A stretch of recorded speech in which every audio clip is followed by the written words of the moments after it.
Hello, Dr. Ayman Hallag. Today we'll be talking about 28th sonnet from the Portuguese, which is written by Elizabeth Barrett Browning. She is the wife of Robert Browning. Robert Browning, the one who wrote to My Last Duchess, which we took in our course. It's a sonnet. The Portuguese, or the Portuguese collection, is a 44 collection of sonnet about love, all of course written by Elizabeth Browning. My letters all did paper. Let's see the sonnet. My letters, of course, we will be applying the theory of the new criticism on this sonnet. We will close reading, then we will paraphrase, then we will analyze the beauty, central tension, and the figures of speech, and resolving ambiguity. Then we will move to the structure and we will analyze the prosody. So let's start by close reading, and let's do all the third steps. Close reading, paraphrasing, and the beauty first. Then at last, at the end, we will do the structure or analyzing the prosody. We will leave it to the last thing, the final. Let's close reading. My letters all did paper, mute and white, and yet they seem alive and quivering. Okay, quivering here means shaking against my tremulous hands. Tremulous also means shaking, which loose the string. Loose here, it has two meanings, which the first meaning is untie something, like maybe it's a thread or something tied together, so we untie it. The string, it can either mean threads twisted together or pieces of letter that drawn together, and let them drop down on my knee tonight. All the words are clear. Let's start analyzing the diction and see the diction language. My letters, here we got ambiguity, because letters obviously has two meanings. The first meaning is the alphabet letters, A, B, C, D, E. These also we call them letters. The second meaning of letters is pieces of communication, or the paper, pieces of paper which we send to another person.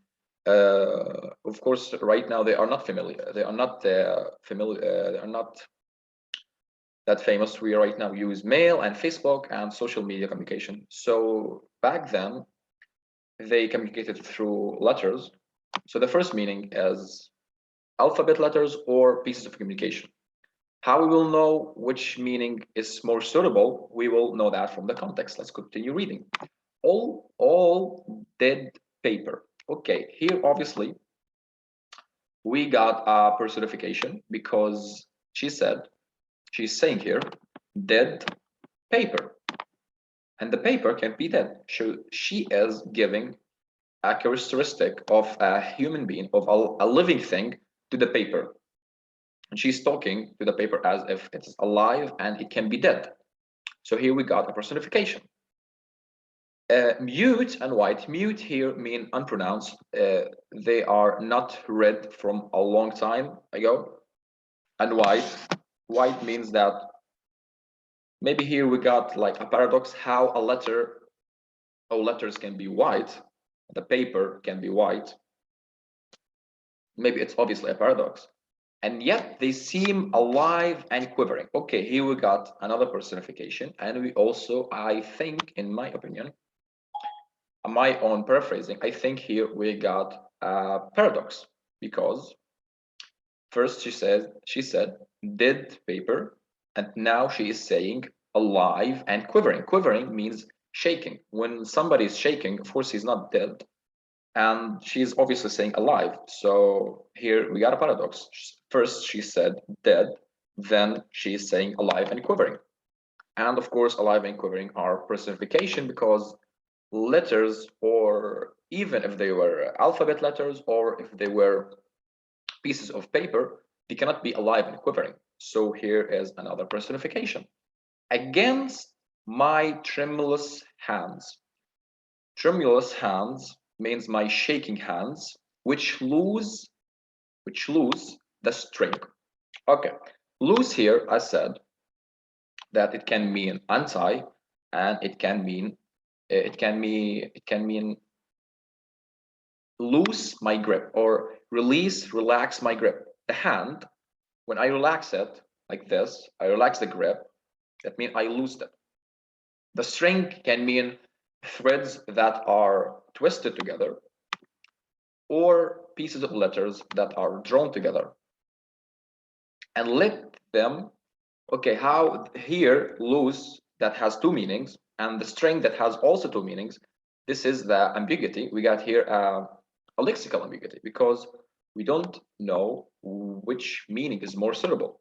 So we continue reading, and we will analyze, or we will know what is the more suitable meaning for these three words: letters, loose, and the string, throughout the context. And let them drop down on my knee tonight. So obviously these letters, not alphabet letters, they are pieces of letters, because she is saying I let them drop on my knee tonight. So she dropped the letters. How did she drop the letters?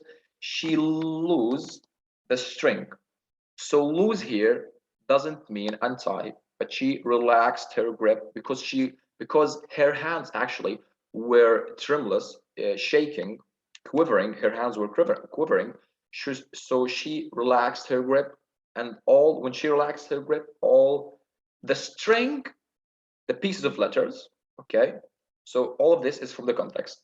She were holding pieces of the string, that means pieces of letters drawn together. So she were holding a piece of letter drawn together. Then she relaxed her grip, and all the letters fell on her knee. This is the paraphrasing. This is the first. Okay, we will move to prosody at the end. This is the first 4 lines. This said, I want to focus on this said, these 2 words. This said, he wished to have me in his sight. Okay, she is not quoting, she is reporting some speech that he told her. So if we want to back to the origin sentence, we will read it like this: I wish to have you in my sight. So he is speaking to her back once as a friend. This fixed a day in spring to come and touch my hand, a simple thing. Yes, I wept for it. This, and then we got an ellipsis, and also above here we got some ellipses. That means that there is something missing, or there's an omission of a word or a sentence, a complete sentence, that she didn't wrote it here. She didn't write it here. So this said, she is reporting what he said to her. He wished to have me in his sight. He once came.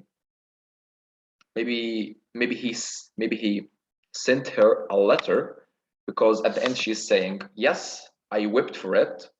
The paper's light. So obviously he sent a letter to her and told her, I wish to have you in my sight. Sight here means in my consideration. I want to take care of you. I want not a friend. Maybe he wants to marry her, something like that. So he wished to have me in his sight once as a friend. He told me that when we were friends. This fixed a day in spring to come and touch my hand. So fixed a day in spring. Obviously, she were having a bad day, and he came and touched her hand, and this fixed a day. This fixed the whole day. So obviously, she was loving him, because when he touched her hand, this fixed a day in spring. And who had a bad day in spring even? Spring is the month of, or the season of joy and flowers. I mean, like, who becomes like sad in spring? But she referred to the spring, to this season, to say that even in spring, when I have really bad day in that season, when he came and touched my hand, this fixed the whole day. So obviously she was loving him, a simple thing. And then she says, touching my hand was a simple thing. Yeah, but it fixed my day. Yes, I whipped for it. This. And then we got an ellipsis. We got something omission. We got some omission here, some sentence or maybe a word omission. So she says this. Okay, we also need to focus on this, and this said, and this. The paper's light. So she cried for this. The paper's light. The paper's light means the paper became pale and faded. The ink has faded. So obviously the paraphrasing here, like, he wished to have me in his sight. He wanted to put me in his consideration, to take care of me. Then he came and touched my hand in spring, and this fixed a day. Yes, I went for that. And after I look at this letter that he sent to me and said, yeah, I want, or I wish to have you in my sight. After I saw this letter, that the paper is, the ink is faded, the ink has faded, and the paper is like dull maybe, and light, because the ink has disappeared. So I wept, I cried for this, because you gone, you left me. This is all about these four lines. We'll move to the sestet, the final sixth line from the sonnet. Okay, let's read it. Said. Okay, let's focus here also on said. This said, this, and here we got said. Said, dear, I love thee, and I sank and quailed as if God's future thundered on my past. This said, okay, let's focus also here. This said, I am fine, and so its ink has paled, with lying at my heart that beat too fast. And this, okay, let's focus also here. This, and this, oh love, thy words have ill availed. If what this said, I dared repeat at last. So let's start again. Said, he said, she is, right now she is quoting, not reporting, because look at the structure, or look at the font, it is italicized. Dear, I love thee, dear, I love thee, the font is italicized. She wants to say that this, I'm quoting his words. He said to me, he told me, dear, I love thee. Thee here means I love you. So he told her once that I love you, and I sank and quailed as if God's future thundered on my past. Okay. Obviously, here we got situational irony, because when someone tells you that he loves you, I love thee, that means I love you. We expect the person in front of you that he's happy, and yeah, there's someone who cares and loves me. But here we find something really different. And I sank and quailed when he told me that I love thee. I sank and quailed. Also notice the function of the semicolon. Semicolon introduces the following idea: what is related to what is said. So when he told me that I love you, I sank and quailed as if God's future thundered on my past. So the situational irony here is obvious, because the situational irony, when something is done and expected to end in a way, but it ends quite the opposite in another way. So yeah, when someone tells you that he loves you, you don't sink and quail. Sink here means that I dropped on my knee and start like to crying. And quail means that I was afraid, I was terrified.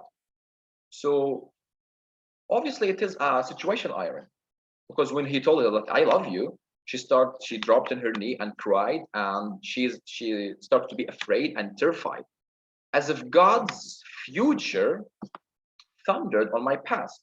Okay, here we got a simile as if God. So she is making a simile between the situation that she was in. I sank and quailed.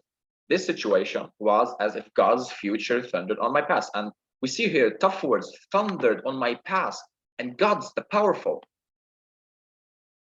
So the thunder is powerful. And here we also notice that God's future. So it is really extremely powerful. So maybe she wants to say that this quailing and sinking was really powerful, and I was really terrified, and I was really, really terrified when he told me I love you. Maybe she knew that he was cheating on her from the first thing. As if God's future thundered on my past. Like, I think here we got a personification, because the future cannot thunder. Maybe not a personification, maybe a metaphor, because the future cannot thunder. Of course, the future is an abstract noun, and the thunder also an abstract noun, but the future can thunder. So here it is obviously a metaphor. Let's continue. This said, okay, let's focus on this said, because I will tell you why I keep focusing on it. This said, I am fine. Okay. Also, utilized words. So it means that she is quoting, not reporting. I am fine. I am yours. Fine means yours. I am fine. And so its ink has paled with lying at my heart that beat too fast. She's saying, this said, he told me this. I am yours. I am yours. And so its ink has paled. This, I am yours, and dear, I love you. All these letters, their ink has paled, has disappeared, has become light, as she said, and the eighth line, I think, or maybe in the seventh, she said that the paper is light. So she is repeating again, this, I am fine, and dear, I love you, and I want to have you in my consideration. All this, its ink has paled. Maybe she wants to say, like, you lied on me, you cheated, you tricked on me, you promised me, and you broke your promise, because the ink has paled. It is a long time you wrote these messages, and right now you are not. I can't find you. So you promised, and you broke my promise. And this, we can find it explained in the next sentence, or in the next sentence, when she says, with lying at my heart that beat too fast. Okay, with lying. So he lied at her, and obviously lying at my heart, it is a metonymy, because she is referring to her heart, but she wants to say that you lied at me, not at my heart. So she is referring to a piece or an object, but she wants to refer to the whole. So with lying at my heart, but she wants to say, typically she wants to say, with lying at me.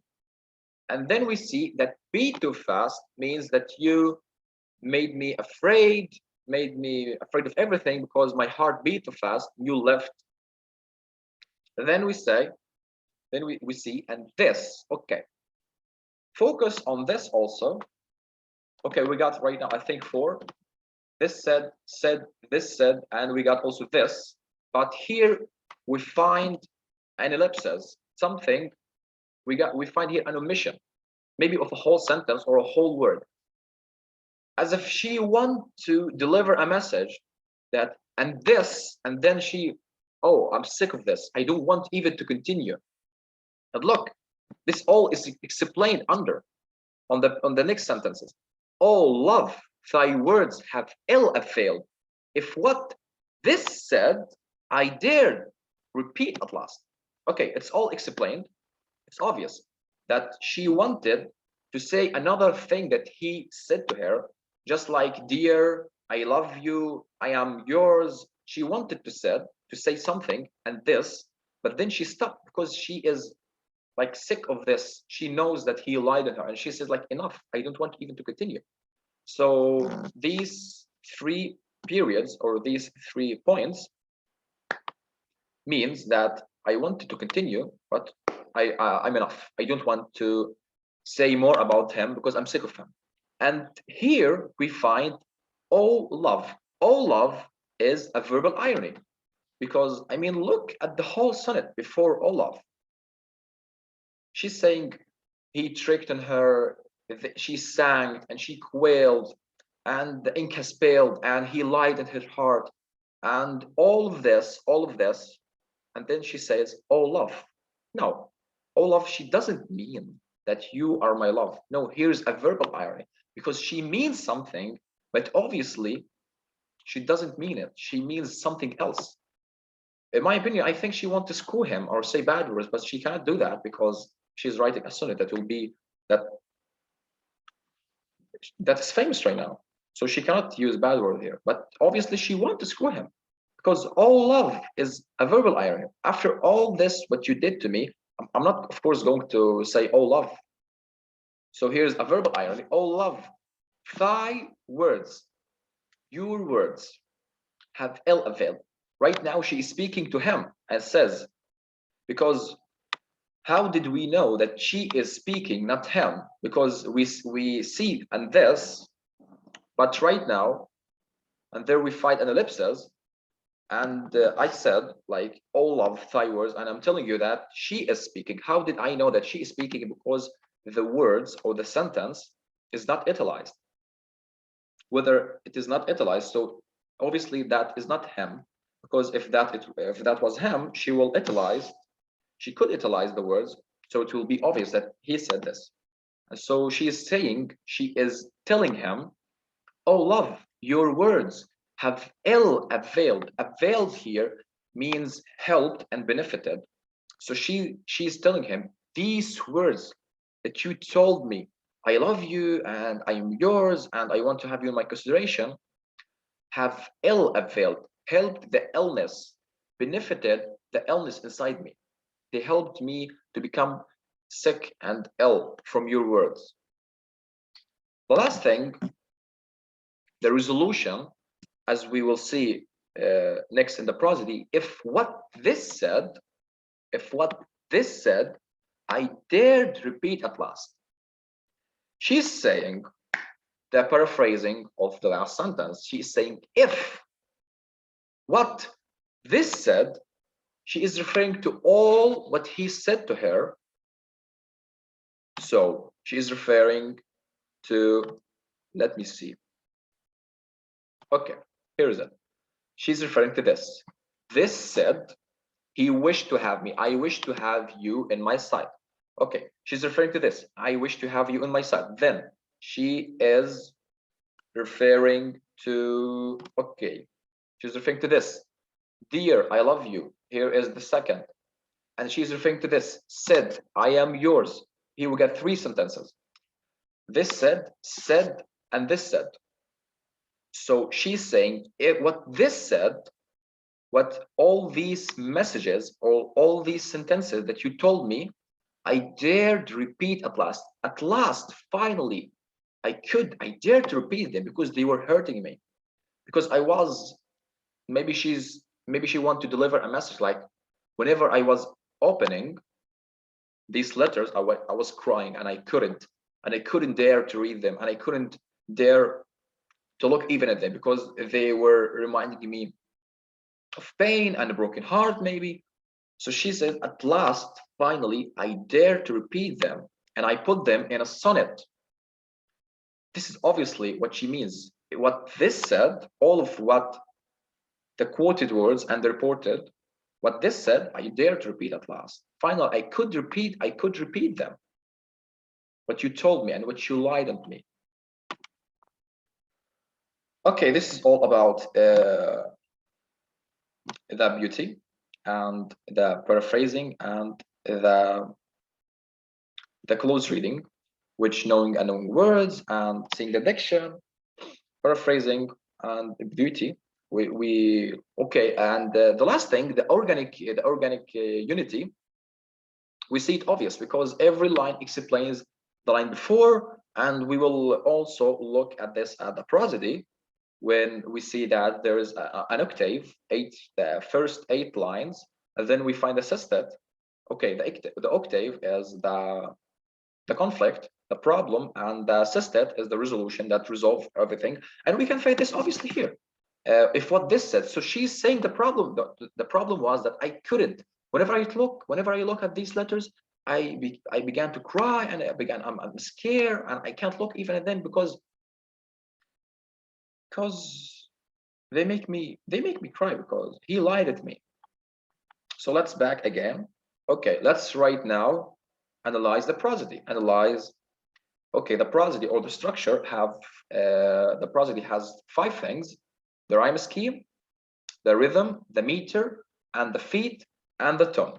Okay, let's start with the tone. Obviously, the tone is sadness and loneliness. As sadness, I wept through this. I wept for it. This is sadness. Loneliness because she's alone. He left her. Of course, it is a sonnet, and it is as I said at the beginning, it is a 44 love sonnet. Of course, this is a sonnet about love because he was loving her and she was loving him. Then they left, or maybe he left her alone. So the tone is about love, about loneliness, and about sadness. This is the tone. The second thing, let's analyze the meter or the feet. Okay, let's analyze the feet. The feet, every line consists of 10 syllables. That means 5 feet because a feet consists of 2 syllables. My letters, here is 3 syllables. All, did, paper. Okay, 3 and 4, here are 7. Mute and white. Okay, 7 and 3 is 10. The next sentence, and yet they seem alive. Here is 6 syllables. And we the ring. Here is 4 syllables. 6 with 4 are 10. Okay, let's randomly pick another line. So 10 syllables means 5 feet. Okay, let's take this. Yes, I whipped for it. This paper's light.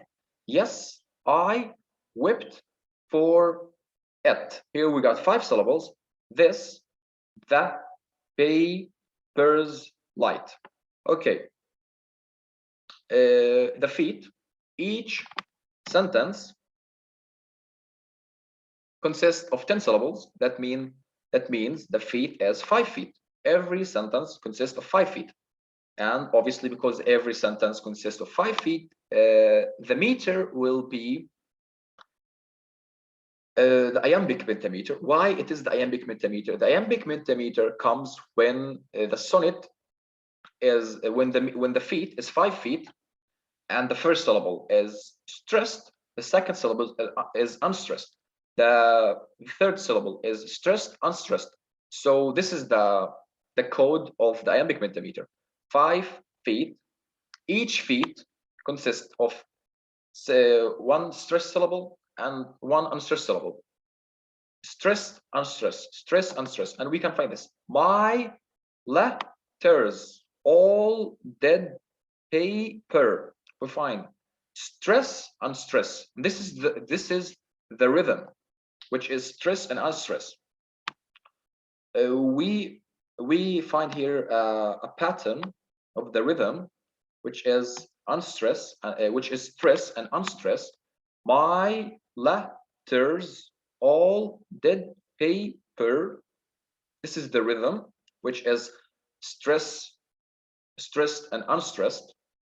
So we analyzed, I think, right now 4 things: the meter, the iambic pentameter, the tone, sadness and loneliness and love, of course, because it's a sonnet.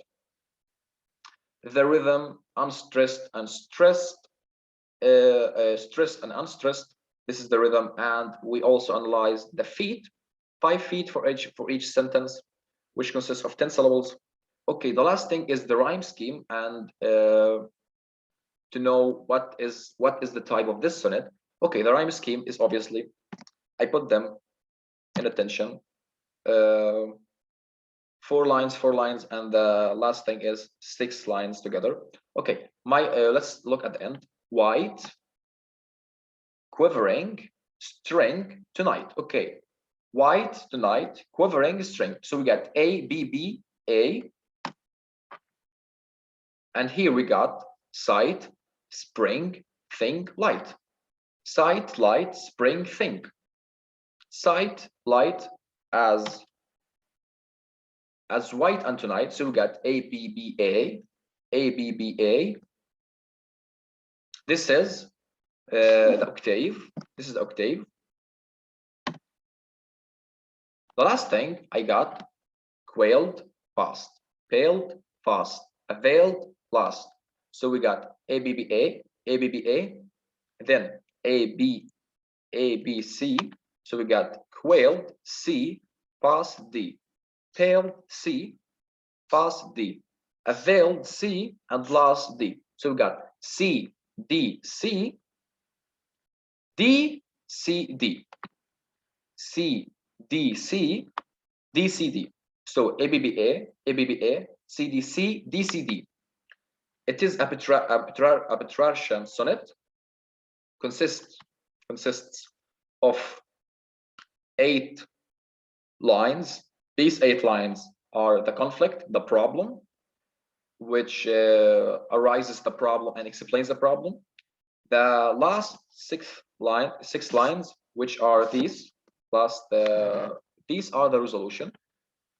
They resolve the problem, explain the whole problem, and as we saw, and at the end she resolved all the problem. She said, all this sonnet I wrote it because I finally could repeat, I dare to repeat all what you told me because it was hurting me.